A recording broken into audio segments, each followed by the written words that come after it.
レイです。前回の動画から早1ヶ月が経とうとしているんですけれども、無事引っ越しが完了しました。今回は実際に引っ越しの準備をしている様子をお見せしながら、デスクの上にね、何が載っていて、どんなものを使っているのかっていうのを紹介していきたいと思います。それでは早速行ってみましょう。はじめに紹介するのは、BenQのスクリーンバーというアイテムです。これはですね、モニター前の手元だけを照らしてくれるライトで、モニターには光が干渉せずに、手元を明るく照らしてくれるというライトですね。作業するときにとても集中できるようになるので、おすすめかなと思います。続いてウェブカメラなんですけれども、僕はロジクールのウェブカメラを使っています。こちら一般的にはモニターの上に取り付けるものなんですけれども、僕自身はですね、モニターの上ではなく、モニターの下に取り付けるために、このようなアタッチメントを別途購入して、ウェブカメラを三脚の穴に固定して、つけています。実際にね、ウェブ会議に出られた方はわかると思うんですが、モニターの上からね、カメラが見下ろす形で自分を映すととても違和感があるんですよね。こんな感じでね、下につけることで違和感なく映像を映すことができます。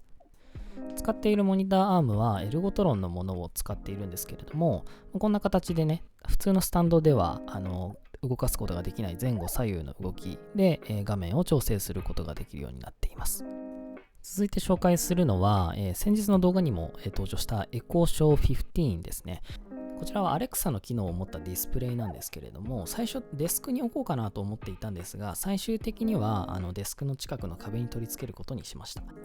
このね、天気予報を見たりとか、部屋の照明をね、実際に押したりとかして消せるのはめちゃめちゃ便利だなと思いましたね。あと余談なんですけれども、これブラウザを使うことができるので、Notion とかも映せてとても便利です。続いて紹介するのはストリームデックというデバイスなんですけれども、こちらは何かというと、それぞれのボタン一つ一つにたくさんの機能を割り当てられるデバイスになっています。一つのボタンに一つの機能というわけではなくて、例えば Chrome を開いて Notion のページに飛んで今日の日記を作成するみたいなことがワンボタンでできるようになっちゃいます。続いてはマイクなんですけれども、まさにこの動画を撮っている、録音しているマイクもこの Aston Origin というマイクを使って録音しています。主にこういった動画制作であるとか、何かクリエイティブなことをするときに使うマイクですね。で、そのマイクをつないでいるのは、オーディオインターフェースの EVO4 というものを使っています。とてもシンプルで小さなデザインなんですけれども、この見た目でマイクを2本挿すことができて、デスクにも収まりがいいかなというところで、このオーディオインターフェースを使うようにしています。続いては照明をつけていこうと思うんですけれども、こちらは Godox の LA150BI という照明です。特徴としてはかなり最近に発売された商品で、僕のような個人の映像クリエイターとかが使うのに適したような照明です。今回の物件ではたまたま左上に棚があったので、ここに取り付けようと今頑張っている様子ですね。これがね、かなり大変だったんですけれども、スモールリーグの、リーグを使って取り付けることができました。前回のルームツアーでも紹介したんですけれども、この照明自体はアプリで色温度とか明るさを調整することができるので、ここがとても便利なポイントとして気に入っています。続いてこの照明に取り付けていくソフトボックスを紹介していきたいと思います。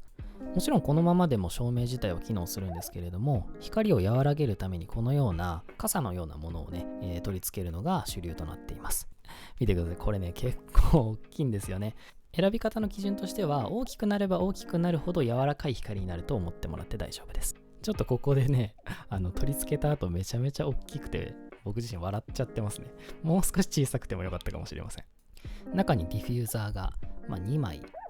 つけることができて、光が分散しないようにこのハニカムグリッドっていうんですけれども、これをつけて最後調整するという感じです。続いて、僕はここでも YouTube の撮影をしたいなと思っているので、俯瞰用のカメラを取り付けていきます。使用しているのはスリックのスライディングアームというものなんですけれども、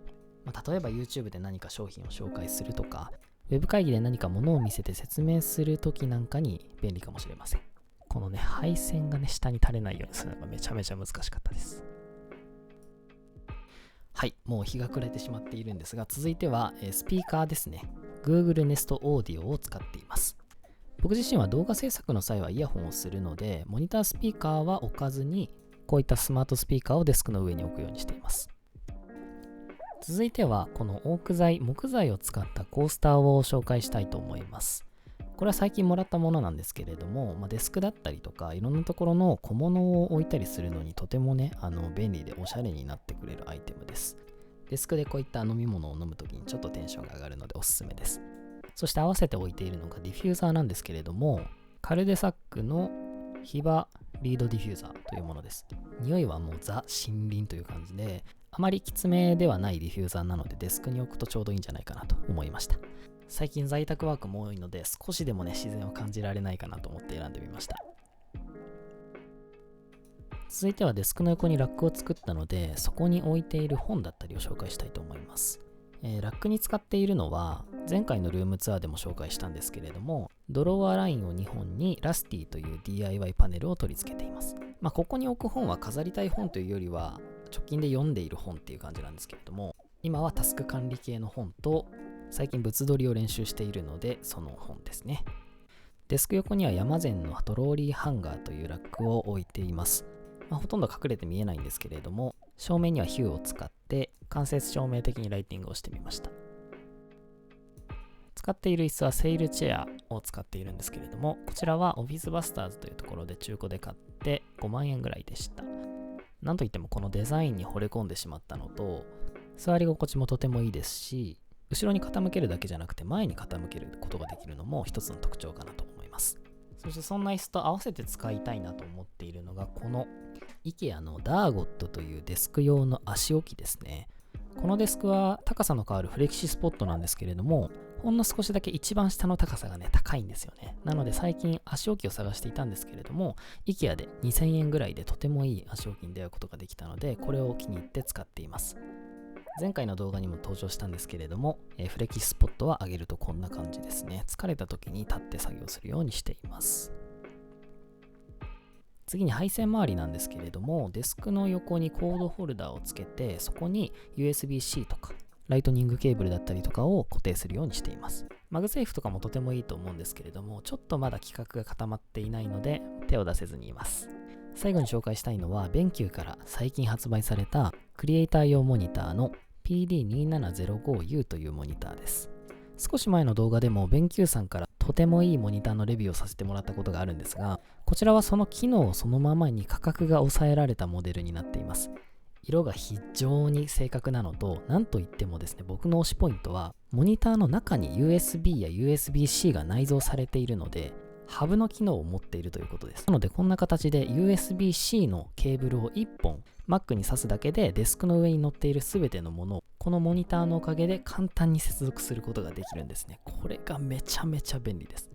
価格は約8万円ぐらいなんですけれども、僕と同じように例えばウェブカメラを下に固定したいだとか、いろんなデバイスを簡単に USB を通して Mac に接続したいとか、そういった方にはとても向いているんじゃないかなと思います。